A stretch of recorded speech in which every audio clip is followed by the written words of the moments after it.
Hi, what's up, buddy? Welcome to Rich Light Inside မြန်မာအောင်မီသူစုစည်းရ Rich Light Inside မြန်မာကျူဆိုပါတယ်။နောက်ဆုံးရ American သတင်းထူးများကိုဒီနေ့ပြောမှာဖြစ်ပါတယ်။ Rich Light Inside မြန်မာအခုမှပထမဆုံးရအောင်ဆို Welcome မှာကျွန်တော် channel ကတော့ stock share မှာ investment လုပ်ပြီးဘယ်လိုချမ်းသာလုပ်မလဲ။ Income မှာ investment လုပ်ပြီးဘယ်လိုကြီးပွားလုပ်မလဲ။ Income အကျိုးဆောင်လုပ်ပြီးဘယ်လိုတိုးတက်လုပ်မလဲဆိုတော့ပြောတဲ့ channel ဖြစ်ပါတယ်။အဲ့တော့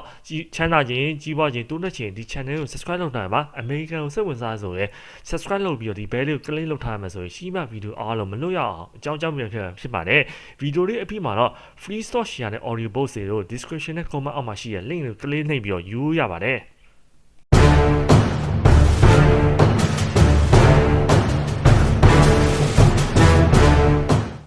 ဒီနေ့ပြောမယ့်သတင်းတွေမှာတော့ student loan 9000ကို cancel လုပ်ဖို့အစီအစဉ်ရှိတဲ့အကြောင်းနဲ့ပြီးတော့ CDC Director ကယောဂနဲ့ပတ်သက်ပြီးတော့အချိန်တွေပါထူတယ်။ President Joe Biden ကApril လမှာလူမနေရောက်ကို vaccine ကာဝယ်ဆေးပေးဖို့အစီအစဉ်ရှိရယ်ပြီးတော့ President Joe Biden administration က student loan နဲ့ပတ်သက်ပြီးဘာတွေလုပ်နေလဲဆိုတာနဲ့ပြီးတော့ President Joe Biden ရဲ့မြန်မာပြည်အပေါ်ပြောတဲ့စကားတွေကိုပြောမှာဖြစ်ပါတယ်ဒီနေ့ဗီဒီယိုလေးကိုနားထောင်ကြည့်ကြအောင်သတင်းတွေကို So we have very good news for so many people who have student debt, a load of student debt on their shoulders. They could be young people, middle-aged, they could be parents. And the good news is this, we've made another good step forward on our progress. Senators Warren and Menendez authored an amendment that said if student debt is forgiven, you no longer have to pay taxes on it. You used to have to pay taxes on it, and that was no good. I was able to add it to the American Rescue Plan we just passed, so now it's law. Once student debt is forgiven, no matter how much, no taxes. Okay, သူပြောချင်တဲ့ဘောက Senator Elizabeth Warren နဲ့ဒီ Senator Bob Menendez ကသူဥပဒေကိုလှုပ်လိုက်တယ်ထုံးစံဆိုရင်အရင်ကဆိုအကျွေးတွေပါ cancel လုပ်လိုက်မှဆိုရင်အခွန်ပေးရတယ် IRS ကနေပြီးတော့အခွန်ပေးပါဆို okay ဘာလို့အကျွေးရ okay အကျွေးရ1000ရှိရဲ8000ရှိရဲဆို cancel လုပ်ရတယ်ဆိုဝင်သဘောအနေနဲ့IRS ကသဘောထားတယ်အဲ့တော့ဒီ student loan cancel လုပ်လိုက်မှဆိုရင် okay အဲ့လို IRS ဆိုအခွန်ပေးစရာမလိုအောင် तू ကလှုပ်လိုက်တယ်ဒီ Senator လှုပ်လိုက်တယ် American Rescue Plan ထဲမှာအဲ့ရပါသွားတယ် Chuck Schumer ဆိုတာက Democrat speak တဲ့ leader တယောက်ပဲအဲ့ဒီတော့ तू က American Rescue Plan လို့ထည့်လိုက်နိုင်ပါတယ်တဲ့အဲ့ဒီအကြောင်းပြောထားတာပါ It's a big deal, especially as we try to get President Biden to forgive up to $50,000 of student debt. Imagine you finally get a cancellation of your debt and you get a tax bill from the IRS. It's worth about $2,200 for every $10,000. သူပြောချင်တဲ့ဘောကအခု President Joe Biden ကို तू ဥပဒေဘေးအနေနဲ့တင်ပြလိုက်တယ် up to 50,000 9000အထိကို cancel လုပ်ဖို့အတွက်เนาะဘေးကိုတင်ပြတဲ့အခါကျရင်ဘေးက President Joe Biden စိုင်းထုတ်လိုက်မှဆိုရင် IRS ကနေပြီးတော့ okay tax pay 1000ဆိုရင်ပြမ်းမြအပြင်2200ပြန်ပေးရမယ် okay IRS student loan က1000ကို cancel လုပ်ရမယ် IRS ပဲဟေးငါ့ကို2200ပြန်ပေးအဲ့လိုမျိုးလောက်ရမယ်အခြေအနေမရအောင်ဆိုပြီး तू ကဒီ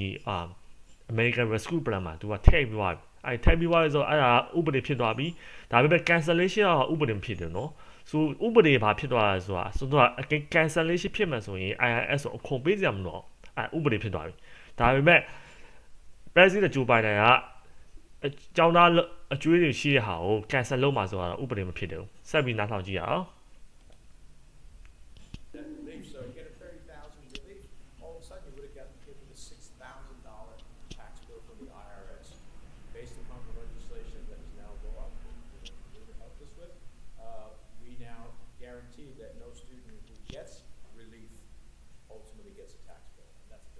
Right, and this is about moving forward. This is our moment of momentum. We have got one more piece in place, and now we're just ready for President Biden to sign the piece of paper to say cancel $50,000 worth of student loan debt. And when he does that, he will close the racial wealth gap between blacks and whites who have student loan debt by 25 points, between Latinos and others by 25 points. There's not a single thing he could do on his own in one fell swoop to make that kind of difference. It would be historic. သူတို့ပြောချင်တဲ့ဘောကဒီလောက်ရတဲ့ရည်ရွယ်ချက်ကတော့အဖြူနဲ့အမဲနဲ့ချမ်းသာမှုကကွာဟနေရအောင်သူကနဲအောင်လုပ်လိုက်တာအဲ့ဒါမျိုးသူကလုံး cancel လုပ်လိုက်မှဆိုရင်အမဲရပို့ပြီးချမ်းသာလာမယ်တဘောပေါ့ Latino ဆိုတာမက္ဆီကန်တို့အဲ့လိုမျိုးကိုလံဘီယာတို့ဟွန်ဒူရပ်ဆိုအယ်ဆာဗာဒိုအဲ့ဒါလာတဲ့လူတွေရတယ်အဖြူနဲ့ကွာဟနေအဲ့ရောပြောမှ Caucasian အဖြူတွေချမ်းသာတာနဲ့ညီမျှအောင်ဆိုပြီးတော့ okay 100%ညီမျှမှာဖြစ်တယ်ဒါပေမဲ့အဲ့ဒါ cancel လုပ်လိုက်ကြအဖြစ်သူရဲ့student loan မရှိတဲ့အတွက်ကြောင့်student loan စိတ်ပူစားမလို့အောင်အဲ့ဒီတော့ကြောင့်အဲ့ပတ်စံကိုတခြားနေရာမှာသုံးရတယ်အိမ်ဝင်မလားစီးပွားရေးလုပ်ငန်းထောင်မလားအဲ့ဒါဆိုအဲ့လိုမျိုးတခြား minority လူမျိုးတွေကပို့ပြီးတော့ချမ်းသာဖို့အတွက်ခွင့်များလာမှာဆိုပြောပြတာ It will. And the three of us have been trying to persuade the president to do this, because he can do it, as was said, with a signing of a pen. We don't need legislation. Boom. And your debt is forgiven, and you breathe easy. But one of the arguments some of the people around him are... तू okay အဲ့ဒါ तू ပြောချင်တဲ့ဘောက okay အဲ့ဒါတချို့လူတွေပြောကြအဲ့ဒါဆိုကိုရတယ် okay နော်အခုအဖြူဘက်ပြော okay ငါတို့ကကျောင်းတက်ကငါတို့ပတ်စံပေးခဲ့ရတယ်ပတ်စံချီမပေးခဲ့ရတယ်အခုကတခြားလူတွေကအလကားရတယ်ဆိုမတရားပေါ့ဟုတ်တယ်မငါတို့ကိုတိုင်ကလေးကတက်ခဲ့ကအကျွေးတွေချီပြီးငါတို့ကိုတာဆက်ခဲ့ရတယ်အခုကျောင်းသားသူတွေရတယ် okay သူ့ရဲ့ဒီတိုင်းပဲကိုအတိုင်းပဲပေးတင်တယ်ပေါ့လေ okay အဲ့ဒါ तू ကဘာပြောဆိုကြည့်ကြအောင် saying is, how could we do this? They still have to pay taxes on it. No more. Can't make that argument. So that's a help within as we try to push the White House to go further, to do what we think they should. Not only do they not have to pay their first home or get to start a family. Yep. အိမ်ဝယ်ရတယ် Maybe I get to open that business that I've been holding on စီးပွားရေးဖွင့်လို့ရပြော this opportunity. And for minorities, look, as someone who is the first in his family to go to college, သူရဲ့အရေးအဲ့လိုပဲလုပ်ခဲ့ရတယ် the federal programs, I would have never gone to St. Peter's College or Rutgers. သူအဲ့အမှားလာပြောတယ်အဲ့လို federal program အနေနဲ့က तू မလုပ်ခဲ့ဘူးဆိုရင်အဲ့လို program မရှိခဲ့ဘူးဆို तू ဒီမပညာတက်တဲ့လူဖြစ်မှာမဟုတ် तू ကပထမဆုံးပေါ့လေမိသားစုတော့ college education ဖြစ်ပထမဆုံး तू ဖြစ်ပါတယ်တဲ့အဲ့တော့ तू ဒီလိုမျိုးနေရာမျိုးရောက်မှာလည်းမဟုတ်ဘူးအဲ့ program မရှိဘူးဆိုရင် Because law school, and certainly would be here. You're right at the heart of the point when you say what effect it's going to have on young people who have student loan debt. Because I hear from folks who say, but I don't have student loan debt. Why should I care about this? And the answer is you should care. Because for every young person who's not starting a business, for every young person who's not buying a home, that's holding back the economy, and that affects every single one of us. So if you've got student loan debt, you love this plan. President Biden can cancel $50,000 worth of student loan debt. But if you don't have student loan debt, you'll love this plan. Because this is about lifting up everyone, about closing racial wealth gaps, and about creating more opportunity for the entire economy. You know, some သူ Senator Elizabeth Warren ဘာပြောချင်လဲဆို okay ငါမှာတော့ကျောင်းအကျွေးမရှိဘူးအဲ့တော့ဘာငါနဲ့ဘာဆိုင်နေငါ view ဆက်ရလို့လားသူပြောချင်တဲ့ဘောအကျွေးမရှိတဲ့လူတွေဒီ plan က impact ဖြစ်တယ်ဘာလို့ဆိုတော့အကျွေးရှိပြီးတော့စီးပွားရေးမစနိုင်တဲ့လူတွေပြန်စနိုင်တော့မယ်အကျွေးရှိပြီးတော့အိမ်မဝင်နိုင်တဲ့လူတွေအခုတော့အိမ်ဝင်နိုင်တော့မယ်အဲ့ပတ်စံတုံးပြီးတော့လေဝင်နိုင်တော့မယ်အဲ့ဒီတော့ကြောင့်စီးပွားရေးစနိုင်မယ်ဆိုရင်အလုပ်တွေပါခန့်ထားအောင်ရိုက်နော်ကိုပိုင် okay ဒီအကျွေးကိုဖယ်ပြတဲ့အတွက်ကြောင့်အဲ့ပတ်စံကိုတုံးပြီးတော့စီးပွားရေးစနိုင်ခွင့်ကြောင့်လူတွေပူဟောင်းရမယ်စီးပွားရေးတွေပူပြီးတိုးတက်လာမယ်အိမ်ဝယ်တဲ့အတွက်ကြောင့်အိမ်ဈေးကွက်ပူကောင်းလာမယ်အိမ်ဝယ်တယ်ဆိုရင်ဒီတိုင်းအိမ်ကစောက်မှဆိုရင်ဒီတိုင်းစောက်မရဟိုတဲတွေပါဝယ်ရတယ်တစ်သားတွေပါဝယ်ရတယ်အမိုးတွေပါဝယ်ရတယ်အဲ့ဒါဆိုတော့အများကြီးအိမ်တက်အိမ်စောက်ဖို့ဆိုရင်ဒီစီးပွားရေးအများကြီးကိုအကျိုးပြုတယ်okay အမိုးဝယ်ဆိုရင်အမိုးထုတ်လို့စီးပွားရေးအကျိုးပြုတယ်အမိုးမှာခေါင်းမိုးမှာအလုပ်လုပ်နေတဲ့ construction worker တွေအတွက်အကျိုးပြုတယ်အများကြီးစီးပွားရေးတော့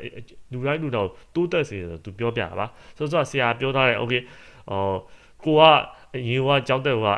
သူ့လုံးပေးခဲ့ရတယ်အခုတော့သူများရဲ့အလကားရရဆိုတော့မတရားဘူးဆိုတာမကြမီလားတော့သူဘာပြောလဲဆိုတာနော် Some people say, well, I didn't have this opportunity and I had to pay all my debt. Yep. Why help them? okay ငါအရင်ကဆိုရင်ငါဒီ opportunity မရခဲ့ဘူးเนาะအလကားမတက်ခဲ့ရဘူးအခုကျတော့သူများရဲ့အလကားဟိုအကျွေးတွေရတယ်ဘာကြောင့်သူကူညီတက်တယ်ဘာလို့ကူညီရမလဲဆိုတော့ဘာသူပြန်ဖြေပါတယ် Because it helps everybody. As Elizabeth said, it helps start businesses. It helps buy cars. It helps push money into the economy. And one more argument. If we said that, we wouldn't have Social Security. What about the people before Social Security who never got it? We wouldn't have Medicare. What about people who said they shouldn't get it? We're an open, wonderful society. သူပြောချင်တယ်ပေါ့အဲ့လိုကပြောကြည့်ဆိုရင်ငါတို့ social security ဆိုတာရှိဟမှာမဟုတ်ဘာဖြစ်လို့ဆို social security မရှိခင်ရင်ကမရှိသေးခင်ကမရရလို့ရှိရလေဟုတ်တယ်မလားမရအဲ့မရလို့ပြောဟာငါအသက်ကြီးပြီးတော့မရခဲ့ဘူးကွာ social security ရှိတော့အဲ့ဟာငါမရခဲ့ဘာလို့ social security လောက်တင်နေဒါပေမဲ့အခုကျတော့လူတိုင်း social security ရနေပြီအဲ့ plan တွေရှိရတဲ့ကြောင့် social security ရနေပြီ medicare အဲ့လိုပဲအဲ့လိုကပြောကြည့်ဆိုရင်တဲ့ medicare အရင်ကဆိုရင် okay အရင်ကငါ medicare မရခဲ့ဘူးဘာကြောင့် medicare လောက်တင်နေဟုတ်တယ်မလားအဲ့တော့အခု medicare ရှိနေပြီ medicare social security လူတိုင်းအတွက်အကျိုးရှိရဲအဲ့လိုမျိုး program လုပ်ခဲ့တဲ့ကြောင့်လူတိုင်း retirement လုပ်ရပြီအခု social security အဲ့သူပြောချင်တယ်ပေါ့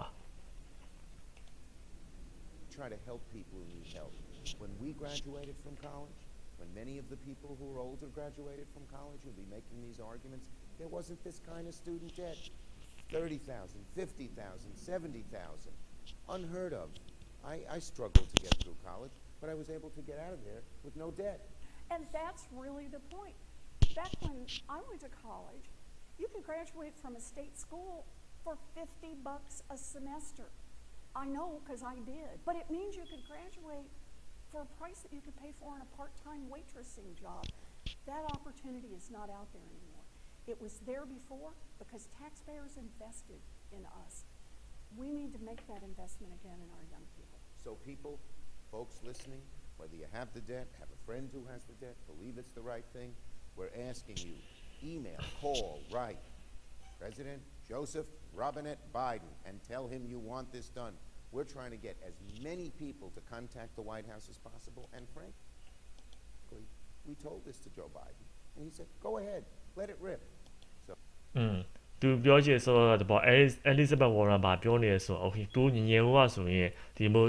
အကြောင်းကိုတက်ရမှာအကျွေးအများကြီးပေးစရာမလို30,000 40,000 50,000 ပေးစရာမလို semester တစ်ခုကို$50နဲ့ပေးလို့ရတယ်ပြီးရပြီဆိုတော့ပတ်တိုင်းအလုပ်နဲ့ဘွဲရနိုင်တယ်ဒါပေမဲ့အခုဒီခေတ်မှာအဲ့ opportunity မရှိတော့ဘာလို့ကျောင်းစိရဟိုကြီးစိကြီးလာပြီးစိကြီးရဆိုစိနှုံးရအရင်မြင့်လာပြီဆိုတော့ okay အရင်ကလူတွေ opportunity ဒီခေတ်ကလူတွေကအရင်ကလူတွေ opportunity မရခဲ့ဘူးအဲ့ဒီတော့အရင်ကလူတွေတိုင်း opportunity ရအောင်ဆိုဒီခေတ်မှာကျောင်းတက်လူတွေ student loan cancel လုပ်ပေးမှာပြောပါအဲ့တော့ charge through မှာပြောရဆိုဒီအားကိုသဘောကျရဆိုရင် president Joe Biden ကို email ပို့လိုက်ပါတဲ့ဒီ plan တွေကို sign လုပ်ဖို့ email ပို့လိုက်ပါပြောထားပါတယ်เนาะအဲ့တော့ play တဲ့ရဲ့ဘယ်လိုသဘောရတယ်comment ရေးထားပါ student loan ရှိတဲ့လူတွေရှိတာရှိရဆိုအမြင်ကဘယ်လိုသဘောရတယ်မရှိတဲ့လူတွေရှိတာအမြင်မရှိတဲ့လူတွေအမြင်ပါရတယ်ဆိုအောက်မှာ comment ပေးထားပါ cancel လုပ်တင်တာ cancel မလုပ်တင်တာเนาะ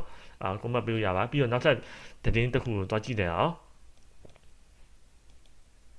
We will be expanding the pause on student loan interest and collections to the more than 1 million borrowers who are in default on a loan that was made by a private lender in the old bank-based loan program known as the Federal Family Education Loan Program. This step particularly protects 800,000 borrowers who are at risk of having their tax refunds seized. That's actually a pretty significant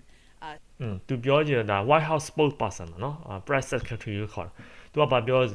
သူလုံနေတာကအခု student loan အကျွေးရှိနေလူတွေအတိုးတွေပါပေးရတာเนาะ collection လုပ်တော့မယ်အကျွေးမပေးနိုင်လူတွေကို collection လုပ်လို့ရှိတယ်အဲ့ဒါတွေကို pause လုပ်တော့မယ်ဟေးမလုပ်နဲ့အောင်အတိုးတွေပေးစရာမလိုတဲ့ဘူးအဲ့ဒါဆို1 million borrower impact ရှိတယ်မဲ့800,000ကချီးထားတဲ့1 million မှာ800,000ကအကျွေးမပေးနိုင်အောင်ဆိုရင်ဘာဖြစ်မလဲဆိုရင်IRS ကနေပြီးတော့ tax refund ဆိုရှိအဲ့ refund ကနေပြီးတော့ပြန်ယူရတယ်အဲ့ဒါကို pause လုပ်မယ်တဲ့ pause လုပ်တာ impact ရှိပါတယ်သူကပြောဆက်ပြီးနားထောင်ကြည့်ရအောင် steps the president continues to call on Congress to cancel $10,000 in debt for student loan borrowers. That's something Congress could take an action on, and he'd be happy to sign. We're still taking a closer look at our options on student loans. This includes examining the authorities we have the existing loan forgiveness programs that are clearly not working as well as they should. This includes borrower defense, total and permanent disability charges. There's a lot of steps we're looking at, and we'll continue to review those and be in touch, of course, with Leader Schumer about our process. သူပြောချင်တော့ President Joe Biden က Congress ကိုအဲ့ဒါတစ်ချက်ကြည့်တာပါ cancel လုပ်ဖို့အတွက်ဟိုသူ့မှာ authority ရှိတာဘာတွေဥပဒေကြီးစိုးနေမလဲတရားဝင်အနေနဲ့လုပ်ဖို့အတွက် Congress ကိုပေးတာပါ Chuck Schumer နဲ့ President Joe Biden နဲ့တိုင်ပင်နေပါတယ်အဲ့ဒါပြောတာအဲ့ဒါဆိုပြောပါဆရာထင်ပြောမှာဆိုရင်ဒါstudent လို့ရှိရလူတွေအတွက်တင်းကောက်မှာမကြမီအဲ့ program တွေရောက်လာဖို့ရှိပါတယ်ဒါပြီးတော့လည်းအဲ့ student လို့ cancel ဖြစ်သွားရင်အဲ့ပတ်စံတွေအလကားနေရာမှာမဖြုတ်ပြပါနဲ့เนาะအဲကိုစီးပွားရေးထောင်ဝယ်စဉ်းစားမစဉ်းစားဘူးဆိုရဲဟိုတခုပညာပို့တင်เนาะ stock share investment လုပ်ရပဲဖြစ်ဖြစ်အင်ချမ်မီအကျိုးဆောင်လုပ်ငန်းထောင်ကြီးရဖြစ်ဖြစ်လုပ်ပါဘာလို့ဆိုတော့ဒါကိုကောင်းစိတ်ကြီးဆိုကြောင့်ဒါအစိုးရလုပ်ပေးတာအဲ့ဒါကိုအဲ့ပတ်စံတွေတော့မကောင်းနေမှာတော့တုံးမယ်เนาะဖဲကစားမယ်အရွက်တော့တောင်းမယ်အပျော်ပါလုပ်မယ်ဆိုရင်အလကားဖြစ်သွားပြီအစိုးရရဲ့စိတ်တနာစော်ကားတာအဲ့တော့ဒီအခွန်ပေးတဲ့လူကလည်းဒီ program က okay ဘာလို့ဆိုအခုကအခွန်ပေးတဲ့လူကမကြည့်နိုင်ဘူးသူကလုပ်ပေးခဲ့တဲ့လူကမကြည့်နိုင်ဘူးတခြားလူကမကြည့်ဘာကြောင့်မကြည့်နိုင်လဲဘာကြောင့်မကြည့်နိုင်လဲအဲ့လိုမျိုးအလကားပေးတတ်မယ်ဆိုရင်လူရဲ့တန်ဖိုးမထားကြတော့เนาะအဲ့လိုမဖြစ်ရအောင်ကိုက student လုံးရှိရလူဆိုရင်เนาะ okay ကိုမှအကျွေး1000ရှိတယ်အခု1000ပေးစရာမလိုအဲ့1000ကိုတန်ဖိုးထားပါအဲ့1000ကိုစီးပွားရေးစားတီထားဖို့စူးစမ်းပါပညာပို့စီးမှုပါကိုမတိရဲ့ပညာအင်္ဂလိပ်စာပဲဖြစ်တင်ယူလိုက်ကွန်ပျူတာပညာပဲဖြစ်တင်ယူလိုက်เนาะအဲ့1000ကိုအသုံးချပြီးတော့အဲ့1000တချို့ကတက်တာဝိုင်းဟာကို investment စလုပ်တနေ့ကို30ပဲဖြစ်ဖြစ်100ပဲဖြစ်ဖြစ်စလုပ်ပါတစ်လောက်1000ပဲဖြစ်ဖြစ်စလုပ်လိုက်စလုပ်ပြီးတော့ပညာစီးမှုအင်ချမ်မီအကျိုးဆောင်လုပ်ငန်းတီထောင်အင်ချမ်မီအကျိုးဆောင်လုပ်ငန်းဆိုတော့ဘွဲရစံမလို့ high school အောင်ရပြီဘယ်နေရာမှာဆိုအောင်ရပြီစပြီးတီထောင်ရအိမ်တစ်လုံးရောက်ရမယ်ဆို9000ရ3နှစ်တန်ဆိုရင်9000ရပြီစဉ်းစားအဲ့လိုစီးပွားရေးစတီထောင်အဲ့ဒါကြောင့်စေတနာမပြတ်အောင်တမှုရှိအောင်အကျိုးချအသုံးချပါစိတ်ဝင်စားဆိုတင်တန်းတက်ရှည်ဆို link အောက်မှာပေးထားပါတယ် stock share နဲ့အင်ချမ်မီအကျိုးဆောင်တင် link အောက်မှာရှိပါတယ်ဗီဒီယိုအောက်မှာရှိပါတယ်เนาะပြီးတော့နောက်ထပ်ဗီဒီယိုတွားကြည့်အောင် CDC director ကပြောတယ်ဆိုယောဂနဲ့ပတ်သက်ပြီးတော့ ability is quickly expanding. Eva Pilgrim has the latest. ဆိုတော့95 million ဆိုတာဘာပြောလဲဆိုအခုအမေရိကန်95 million အမေရိကန်ကယောဂကာဝယ်ဆေးတစ်ခု first dose ရပါပြီPresident Joe Biden ခံမှန်းထားတာတော့100 million ဒါသူခံမှန်းထားရတဲ့ဟို target အများကြီးကြိုပြီးပြည့်နေပြီ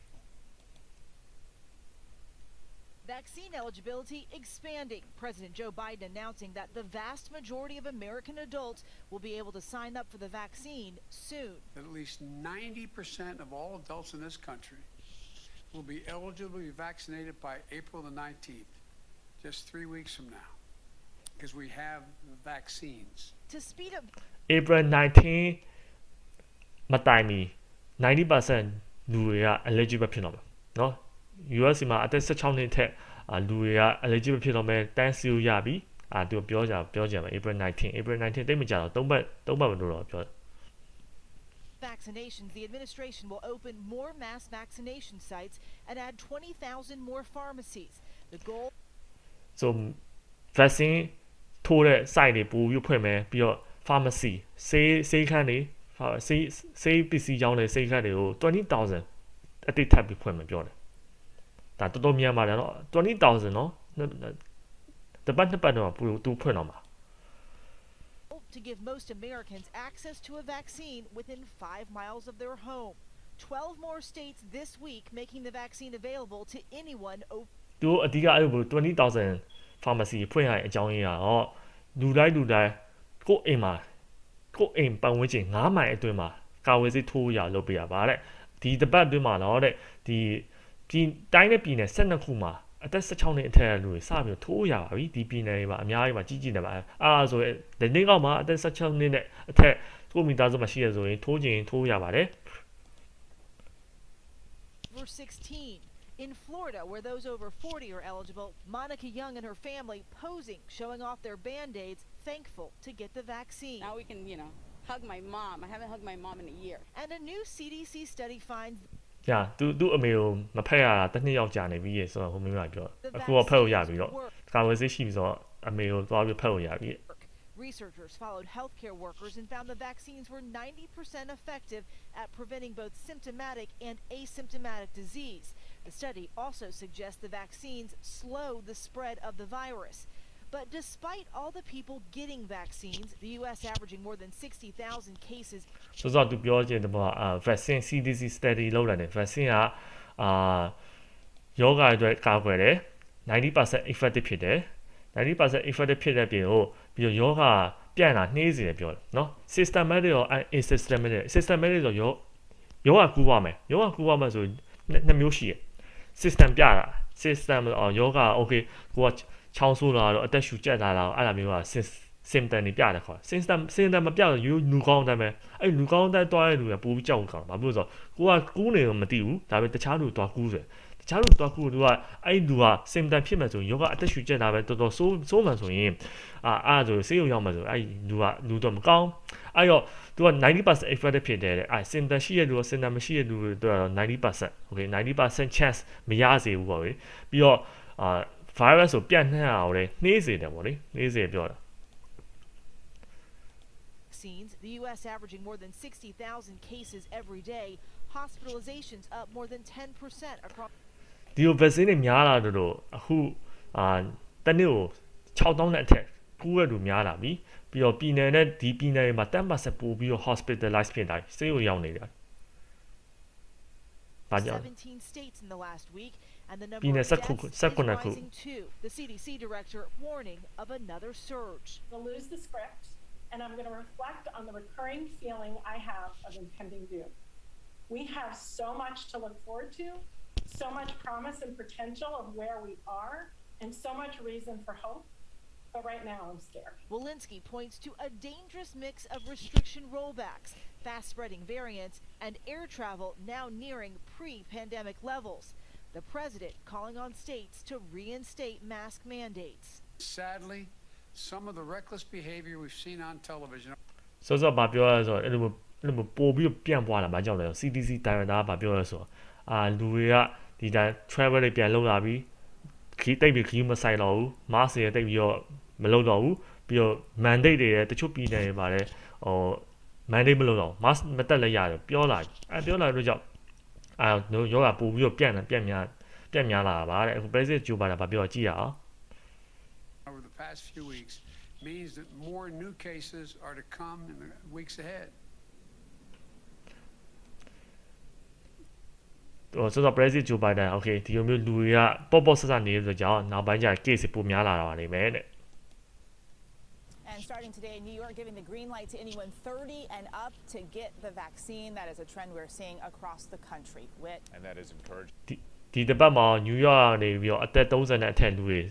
ကာဝယ်စီစထိုးရပါပြီတဲ့New York ရှိတဲ့လူတွေဆို comment ပေးထားပါကာဝယ်စီထိုးပါရထိုးပြီး side effect ဘယ်လိုမျိုးရှိတယ်ခံစားရဘယ်လိုရှိတယ်ကောင်းတာ experience share ထားပါ comment အောက်မှာ share ထားနိုင်ပါပြီးတော့ president Joe Biden မြန်မာနဲ့ပတ်သက်ပြီးတော့ဗာပြောတော့ကြည့်ကြအောင် Any reaction to what happened in Myanmar? It's terrible. It's absolutely outrageous. And based on the reporting I've gotten, an awful lot of people have been killed totally unnecessarily. Senator Chris. တင်းတော့ပြောတယ်မြန်မာပြည်မှာဘာဖြစ်နေတာလဲတဲ့သူကပြော president Joe Biden reporting တင်းရရှိတဲ့တော့အခုလက်ရှိတော့အရန်အခြေအနေဆိုးဝါးနေတယ်လူအများကြီးအကျိုးမရှိမဲ့တေဆုံးနေရတယ်ဒါမဖြစ်တဲ့ကိစ္စကိုသူပြောပါတယ်ပြီးတော့ဗာဆက်ပြောဆက်ကြည့်အောင် He said today that he thinks there's a chance to get 60 votes for a background check. တခြားဟာရောကြော်လာမယ်တခြားဟာတွေသူကဗာပြောချင်ဆို cyber security minister ဝင်ကြီးတယောက်သူခန့်အပ်တာပါ US ကနော် cyber security ဆိုတော့မရှိသေးဘူး cyber security ကအရင်အရေးကြီးဘာဖြစ်လို့အခုက2021ရောက်လာပြီနော်အားလုံးတခြားနိုင်ငံကဒီ US နိုင်ငံတိုက်ခတ်ခြင်းဆိုစစ်တပ်နဲ့မလာတော့ကွန်ပျူတာနဲ့လာမှာကွန်ပျူတာကို hack လုပ်မယ်နော်အစိုးရ military အစိုးရ White House ဆို computer system တွေ high လုပ်လိုက်မှာဆိုရင် shut down လုပ်လိုက်မှာဆိုရင်နိုင်ငံတကာကိုစစ်တပ်ဆရာမလို့ပဲလေဖျက်ဆီးလို့ရအခုဆို data တွေပါသွားမယ်ဒါမှမဟုတ်shut down လုပ်လိုက်မှာဆိုစီးပွားရေးလုံးမရတော့ဆိုဘယ်လိုလုပ်မလဲအဲဒါနိုင်ငံတကာကပြည်နယ်နဲ့ချီဆုံးရှုံးတယ်အဲဒါသူက cyber security minister ဆိုခန့်တော့မှာမကြမီ announcement လုပ်တော့မယ်ပြောဘယ်နားမှရှိမလဲကြည့်တာဒီမှာ Proposal. Are Are you prepared to make calls? Control legislation never passed is mine. I don't know whether I'm cared about. Are you prepared to make calls for today that he thinks there's a chance? People have been killed totally unnecessarily. Senator Chris Murphy said today that he thinks there's a chance to get 60 votes for a background check proposal. Are you prepared to make calls to Republicans to try to get that over the finish line? Of course I am. I'm the only one that's ever gotten passed, man. Everybody keeps wondering whether I'm cared about dealing with rational gun control. The only gun control legislation ever passed is mine. It's going to happen again. Mr. President. တရင်တော့ဗာမေးလဲဆို okay Republican လေတဲ့ပူးပေါင်းမှုရပြီးတော့ gun control legislation background check နဲ့ပတ်သက်ပြီးတော့ဥပဒေနောက်ထပ် pass ဖြစ်အောင်လုပ်မလားဆိုတော့ပြော president သူဖြစ်အောင်လုပ်ရပါတယ်တဲ့ဖြစ်အောင်လုပ်ရတယ်သူအရင်က background check pass ဖြစ်တယ်ဆိုတာသူ introduce လုပ်ထားတဲ့ဥပဒေပဲ pass ဖြစ်တာပါအခုတစ်ခေါက်လည်းထပ်ပြီးတော့ pass ဖြစ်မှာပဲပြောရမှာဆိုတော့အဲ့ဒီအရင်က background check လုပ်ရမယ်အခုတနက်တောင်းဝင်မှာဆိုရင် background check လုပ်ရအဲ့ဥပဒေက president အရင်ကsenator ပေါ့လေသူ senator ဖြစ်တဲ့အချိန်က Joe Biden ကလုပ်ခဲ့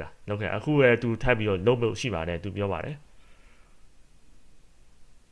How close are you to naming a national cyber director? Close. Within days, sir? Close. Close?